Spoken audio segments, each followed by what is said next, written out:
আসসালামু আলাইকুম প্রিয় ভিউয়ার্স, আশা করি সবাই ভালো আছেন। আলহামদুলিল্লাহ, আল্লাহ পাক আমাকেও ভালো রাখছে। আজকে কথা বলবো শারীরিক দুর্বলতা নিয়ে।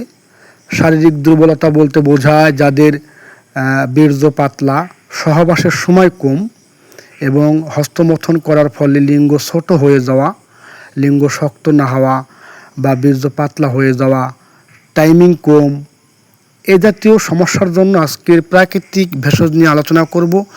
অবশ্যই ভিডিওটি সম্পূর্ণ শুরু থেকে শেষ পর্যন্ত দেখবেন। আমি প্রাকৃতিক ভেষজ এবং গাছপালার মাধ্যমে যৌন শক্তিবর্ধক প্রাকৃতিক হালুয়া এবং বটিকা, মোট কথা রোগের বর্ণনা শুনে রোগের ধারাবাহিকতায় ওষুধ তৈরি করে থাকি। দেশের বাইরে যারা প্রবাসে আছেন তাদেরকে লোকের মাধ্যমে অথবা আন্তর্জাতিক কুরিয়ারে আমরা ওষুধ পাঠিয়ে থাকি এবং যারা দেশের মধ্যে আছেন সুন্দরবন কুরিয়ারে আমরা ওষুধ দিয়ে থাকি। আপনারা আমার কাছ থেকে আস্থার সাথে ওষুধ নিতে পারেন।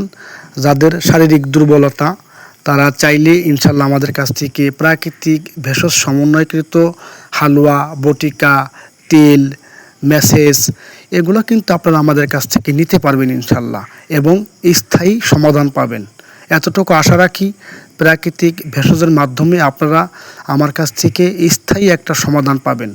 অবশ্যই স্ক্রিনে দেওয়া নাম্বারে অবশ্যই কল করবেন। যার প্রয়োজন সে অবশ্যই স্ক্রিনে দেওয়া নাম্বারে কল করবেন 01615490077। এই নাম্বারে কল দিলে আমাকে আপনারা ইমোতে অথবা হোয়াটসঅ্যাপে সবসময় পাবেন ইনশাল্লাহ। আমি লাইনে থাকি, আমাকে আপনারা পাবেন। আমরা কুরিয়ারের মাধ্যমে মূলত ওষুধ পাঠিয়ে থাকি। এটা প্রচণ্ড যৌনবর্ধক হালুয়া আমরা তৈরি করে থাকি এবং বটিকা, আরও অন্য অন্য ওষুধ আছে। রোগের অনুপাত শুনে, বর্ণনা শুনে আমরা ওষুধগুলো রেডি করে থাকি। আপনারা আমাদের কাছ থেকে নিশ্চিন্তে নিতে পারেন এবং আশা করি যে প্রাকৃতিক ভেষজের মাধ্যমে আপনি একটি স্থায়ী সমাধান পাবেন। এবং এতটুকু আস্থা আছে, বিশ্বাস আছে যে বা যারা নিছেন তারা সবাই আমার ব্যাপারে অবগত, এবং যারা এখনও নেন নাই তাদের শারীরিক দুর্বলতা থাকলে অবশ্যই আমি বলবো, যদি প্রবাসে থাকেন অবশ্যই আপনারা নেবেন, এবং নিলে পরে আশা করি প্রাকৃতিক ভেষজের মাধ্যমে আপনারা একটা প্রাকৃতিক ঘরোয়া সমাধান পাবেন।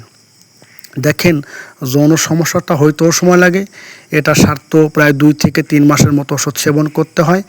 ফুল একটি কোর্স নিলে আশা করি যে উপকৃত হতে পারবেন, এবং আমরা সর্বদাই চেষ্টা করি যে একটা মানুষ যাতে উপকৃত হয় এবং তার মাধ্যমে যাতে আরও 2-1টা রোগী আমরা ইনশাল্লাহ তার কাছ থেকে পাই, এতটুকু আশাবাদী।